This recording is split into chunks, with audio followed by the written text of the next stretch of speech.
And jumping into our lead story of the day, if you haven't already, hit that like and subscribe button. We have Fox News reporter Jacqui Heinrich questioning Karine Jean-Pierre regarding the Biden White House, the Biden administration, implementing the student loan debt forgiveness program, utilizing COVID-19's national emergency in conjunction with the HEROES Act, and kind of how does that all play out? So let's go ahead and hear her answer to a question. She may or may not answer it here, folks. I'm sure you can kind of guess which way she's going to go in terms of answering the question. Let's go ahead and roll it. Thanks, Karine. Today I asked the president if COVID was still a national emergency, and he said it's a necessity to deal with to make sure it doesn't become one. His answer would suggest that perhaps it's not a national emergency right now.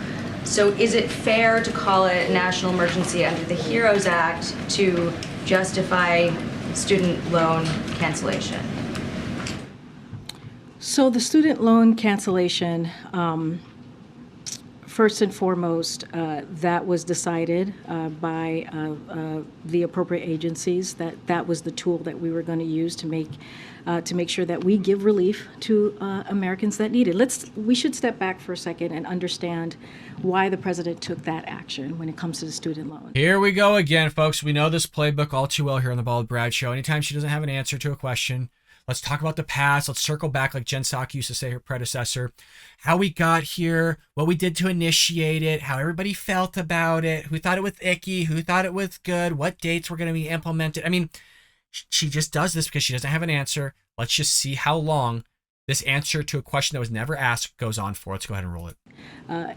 When he came into the office, clearly there were people, Americans who were, having a hard time dealing with the economic situation that the pandemic was causing, right? And we had the former administration who mishandled the COVID, the reaction to COVID, how we would move forward out of COVID. The last administration boggled that, really. And so the president took action and made sure that people were getting shots in arms, and we were moving to a place where things could open, schools could open, businesses could open. And so at the same time, as the president is thinking through how getting out of this phase, that phase of the pandemic, there's the student loans. There are people who are really squeezed by the pandemic, and so he wanted to make sure that when we lift up the pause, that we gave people a little bit more breathing room, and that is where the student debt relief comes from. And we understand once that pause is lifted, there's still going to be people who are going to have a difficult time, and so just because we're in a different phase of the pandemic, as the president has said, COVID is still a problem.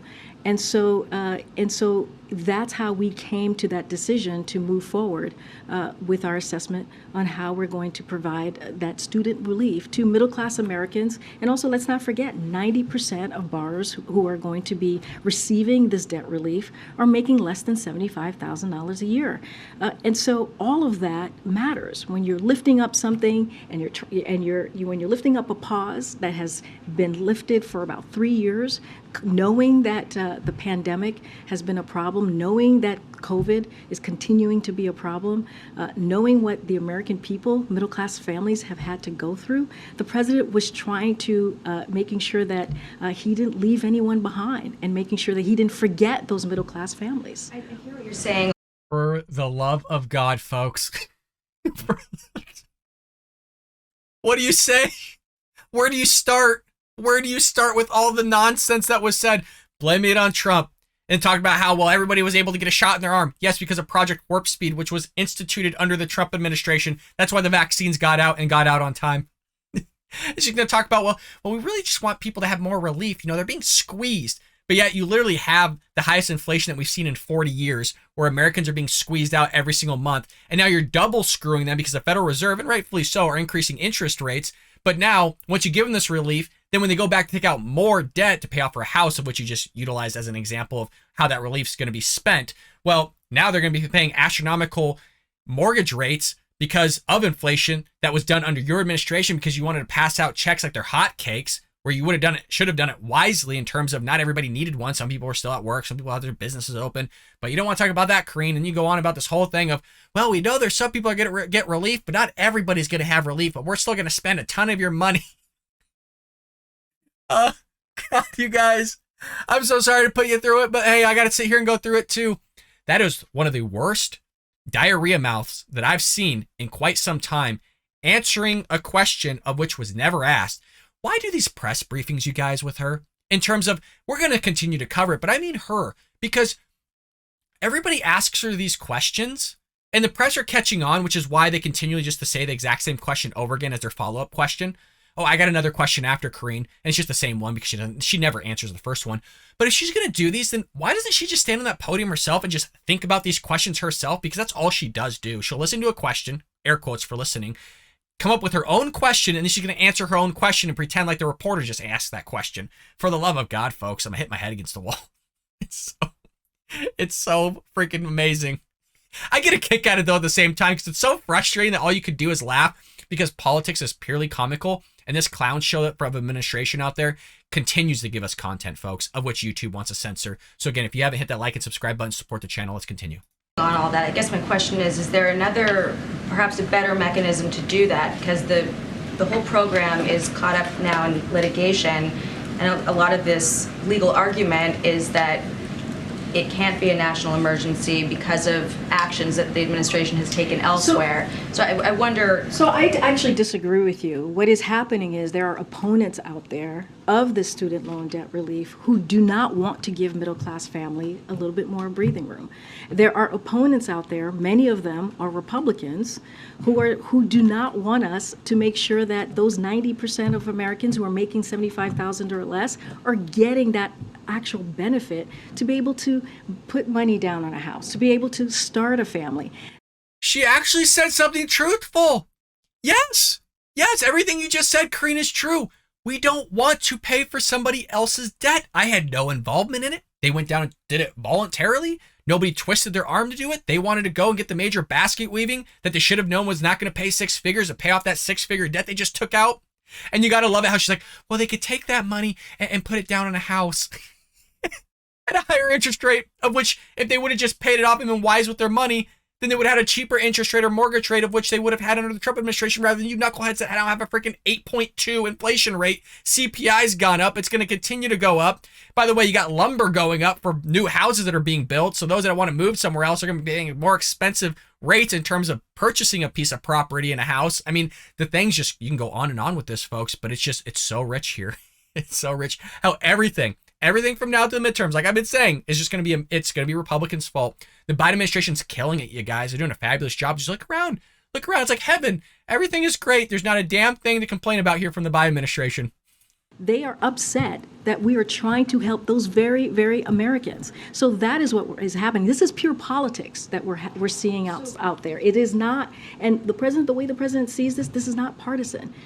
On the national emergency front then, what is the criteria the country would have to meet for it not to be a national emergency, or is that even a goal? So here's the thing, we cannot forget that COVID is still a problem. We just had Dr. Jacqui here talking to all of you. He wanted to be here, and we wanted him to be to all of you because you guys communicate with the American people.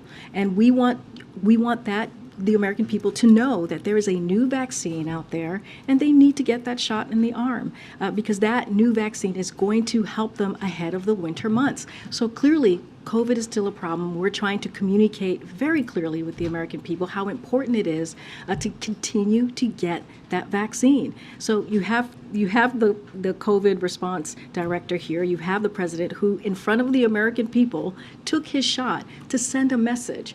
So again, we are still dealing with COVID. We're trying to do everything that we can to make sure that it continues to not be a disruptor, right? And the reason that it's not a disruptor is because of the work that this president has done in the last 20 months. Okay, I'm going to move on. Go ahead.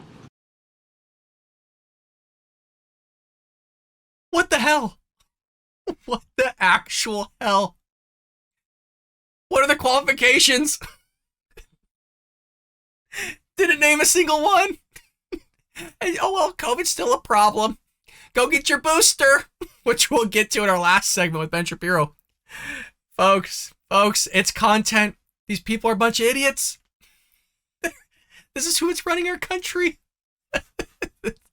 Democrats are still voting for this person, you guys. Oh, for the love of God.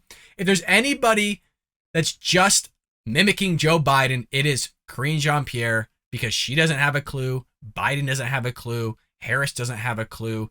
The Treasury Secretary doesn't have a clue. I mean, Alejandro Mayorkas, the DHS Secretary, doesn't have a clue. I mean, you go down the list of people that don't know what the hell's going on. They all don't have a clue. I hope you enjoyed that clip from the Bald Brad Show. If you did, make sure to hit that subscribe button so you can stay up to date on all our future content.